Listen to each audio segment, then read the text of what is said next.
Hey there everybody, Don Evans here from WatchReport.com, and today I have the Victorinox Swiss Army Maverick in automatic with the gray dial.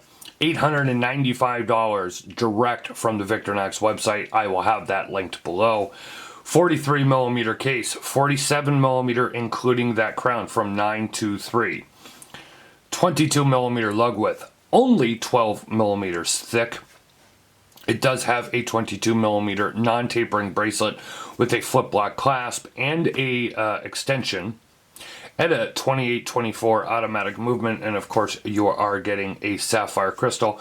Your lug to lug is 51mm. So $895. It's a Victorinox. It's an ETA 28-24 automatic movement. Now it is not actually a dive watch. It's only 100 millimeters. It's 100 meters water resistant, and it does not have a screw down crown. So it's that diver look. I mean, obviously you should have no problem taking this into the pool, or even for the most part, you could take this into the ocean or the lake and go swimming or do whatever. But it's not actually dive rated.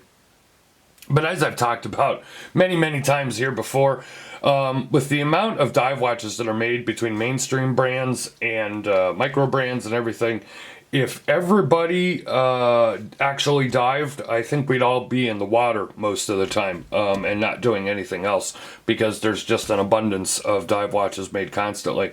So you have the look of a dive watch, but it is not necessarily a true dive watch. Go ahead here, take a look around the case and dial. You can see you have your military 24-hour time in the center dial.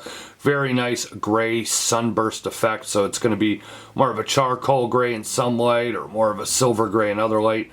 Date down there, nice big custom date cutout. I like that for down there at the 6 o'clock position.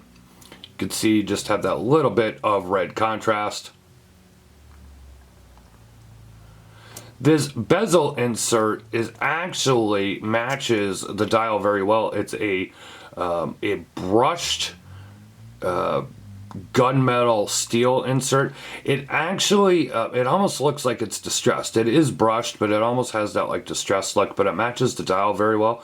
Pretty neat. This also comes in a blue dial variation as well. Bezel action is very nice. I'm actually doing this with my left hand, which is weird. But bezel action is very nice and precise. Like I said, this is not a screw down crown.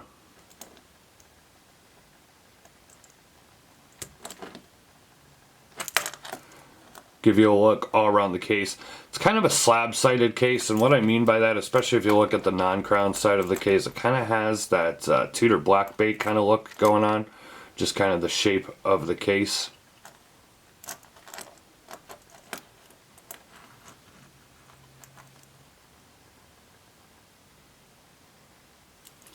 Very nice solid stainless steel bracelet on this. Now this does use, I have not sized this yet, but this does use friction pins instead of screws. But what's nice about this bracelet is that it has that 3D effect. So the central links sit prouder than the outer links. I really like this bracelet. As I said, you do have your flip block clasp, and it does have your extension right there.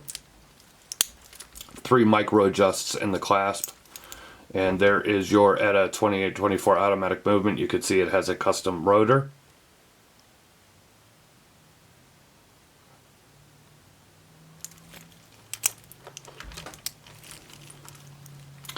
I have not sized this yet because I have not worn it yet. Been taking a lot of pictures and everything. Gonna wear it for about the next week, and then I will have my written review at WatchReport.com. You can click the I in the upper right hand part of the screen or the description down below. I will also have the link direct to the Victorinox website where you can purchase this direct if you so choose to do. Just haven't gotten around to wearing this one yet. Need to do the video, so I haven't worn it yet, so I'm going to wear it for a week, and then I'll put the written, do the written review on this. I always try and wear a watch, review watch, for at least a week if I can. It's hard sometimes with all the watches to review, but I try and at least get, 5 to 6 days out of it, if not a full week. Let me go ahead and put this on my 7.5 inch wrist. You know what, before I do, now I'm going to show you a Loom Shot here at the end of the video, as I have been doing. I'm just going to tell you right now, that is one unfortunate thing about this watch. The loom is just not good. It was the same with the Inox watches that I reviewed. As you'll see, the loom is just not good at all. The strongest part is the hands. These numbers and markers really don't glow all that well, and there's little dots, the 5-minute increment dots around, and they just, it's not that good at all, in my opinion, unfortunately. And that is one area where Victorinox seems to suffer, and I really wish they can get that taken care of, because this watch is so great in so many other ways, just the build quality and the nice design, of course. But I really wish they would get that loom figured out. Let me go ahead and put this on my wrist. Okay, here is a look on my 7.5 inch wrist so you can see how the case wears. As I said, I have not sized this one yet, but I will be doing so shortly. But you could still get a pretty good idea of how this looks on my wrist. The thing is I don't, well, actually maybe at least 2 links. One thing that I did notice, which I enjoy, is that this has, not only do you have the flip block clasp but some micro adjusts in it, but this has half links in it. Are they on both sides? You have half links on both sides of the bracelet. That is something we don't see a lot of these days too much anymore, half links on a bracelet. So you really should be able to get that perfect fit. As I said, I'm going to wear this for the next week, and I mean, won't matter to you, because by the time the review goes up, the written review will be done. I'll have it sized, I'll have it worn, and more thoughts and comments at the written review at watchreport.com about this watch and how it wears. Leave a like or a comment here on YouTube. Hit that notification bell twice so you never miss another upload or review. Follow us on social media. We're on Facebook, Twitter, and Instagram. It's been Don Evans for watchreport.com, giving you a look at the Victorinox Swiss Army Maverick with gray dial. Thank you very much.